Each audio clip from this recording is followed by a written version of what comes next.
What's up, guys? Eric here from Blues Bros and Cars. Um, and we actually just landed in Atlanta. We're going to be doing something really, really fun and interesting here, which is to pick up a car.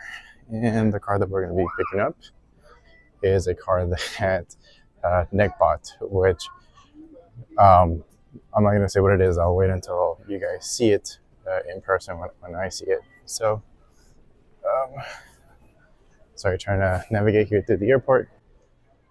And I need to find some grub because I'm starving. I haven't even had breakfast yet. And it is 12:16 here in Atlanta. Again, we're going to be picking up something here for Nick. Uh, and when you guys see what it is, do us a huge favor and give Nick shit in the comment section below because he bought a car from a manufacturer that he's been talking a lot of dirt about. So make sure you give him some trash. All right, guys, just got something to eat here real quick. Now I guess I have to head over to the domestic ground transportation area, I guess, and order an Uber and take a hour-long car ride over to, I keep wanting to call it Clarksville, but it's Cartersville. Ground transportation forward. All right. This is a pretty confusing airport if you guys have never been here. And apparently it's a hell of a hike. So let's go ahead and order this Uber and we'll keep on track to pick up this car here for Nick, which I feel like you guys will really like. But you guys have to give him shit. So put it in the comment section below. All right, guys. I just got here, heading over to the zone area for the pickup for Uber. Really confusing in this airport. They have signs, but they're not really direct. Could just be me, and not knowing where the hell this shit is. So let me go ahead and rush over so that I don't miss my Uber. Hey guys, I'm not sure what happened to the audio for the footage that I will be showing you guys, which is the reveal of Nick's car. So what I figured I would do as of right now, just to salvage that audio, is just going to do like a recap of what I was talking about. So let's go ahead and just jump right into that. On this footage here, I was just going to reveal the car, and the car that Nick bought is a Nissan Cedric Gran Turismo Ultima. So I was just doing a quick walk around here. It is a really clean car. As you guys can see, it is a right-hand drive car, and all of my stuff is in the passenger seat. This isn't a mirrored image or anything like that. That's the reason why I kind of wanted to show this. The car was purchased through a private seller. It was not purchased through a dealer. I was kind of showing the interior real quick. It is actually a very, very clean example. And, it's just kind of doing a quick walk around on the car. As I stated, it is actually a really, really clean example of a car that was imported in Japan. On this clip here, I was actually kind of explaining that the gas in Japan, the octane is actually a little bit higher. So obviously the equivalent would be more of using like a 93 octane. Obviously the gas in Japan has a slightly higher octane. So we just want to make sure that we want to put some quality gas on a car, not knocking Circle K, but we just want to make sure that we go to a gas station that actually has a little bit better quality of fuel, just to make sure that the car gets to Florida safely, because we were going to be driving this thing around, or not around, but down to Florida for roughly right around 9.5 to 10 hours. On this clip here, I was actually kind of explaining that to driving a right-hand drive car, it's actually really, really simple and easy. It's just as simple as driving a car that's here in the United States, but there's 4 things that you have to keep in mind here. And the first one that I was actually going to point out is the gas pedals. So the gas pedals, they're actually just normal, or they're positioned normally how any car would be.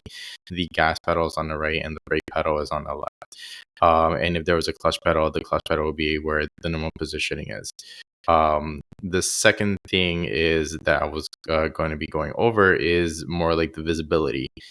The reason why I'm saying visibility is more along the lines of where you are positioned in the car itself. Obviously, it's a right-hand drive car, so you're sitting on the right side of the vehicle. So you're wanting to actually move forward towards the left, because that's where your eyesight is more accustomed to seeing versus, you know, being on the right hand side. Because when you're driving a right hand drive car, you want to make sure that you are on the right side of the road, because if you go towards the left, you're going to be hitting the markers, or you're going to potentially hit a vehicle. So that's kind of what I was going over. And then the third thing to kind of keep in mind with right-hand drive cars are that the indicators are actually flipped. So the turn signals is on the right, the windshield wipers are on the left. One thing to keep in mind, because if you try to use your turn signals, you're probably going to use your wipers if you think that they're on the left. So just keep in mind that they're usually flipped on right-hand drive cars.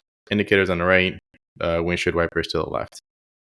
And the last thing that I did want to point out in this last couple of clips is that visibility is also kind of like the fourth factor as well, but more along the lines of the mirrors, not your actual eyesight and where you are positioned on the road, is because I believe that the convex of the mirrors, they are slightly changed, so it kind of messes with your eyesight here. So you have to make sure that you position the right hand mirror where you're comfortable using, as well as the rear view mirror.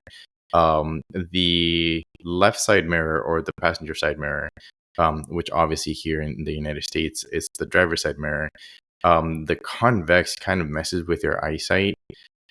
So you want to make sure that when you're adjusting that mirror right there, that you actually adjust it where you're comfortable with your eyesight, because if not, you know, it is going to mess with your vision, and you know, and you don't want that to happen, especially with a car that you're not very familiar with driving. I mean, granted, when you're driving right-hand drive cars, it is very, very quick and easy to get adjusted to it. The Cedric that Nick bought was probably the third right-hand drive car that I've actually driven.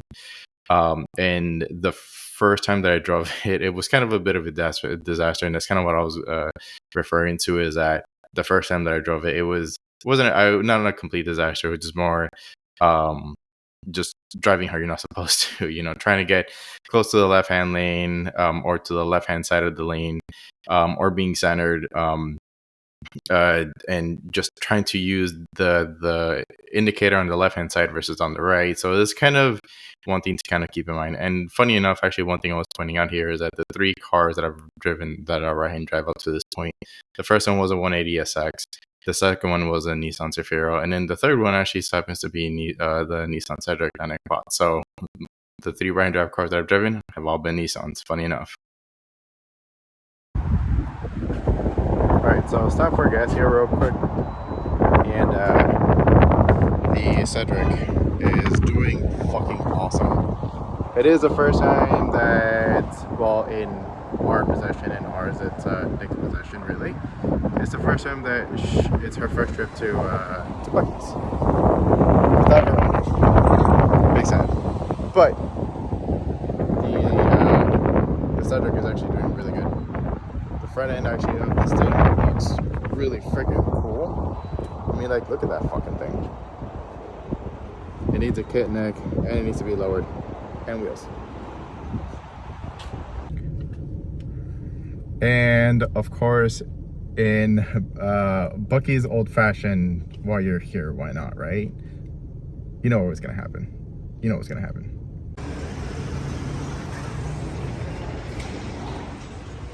Come on, let's go. Ooh. Yeah, that's right. We had to come in here.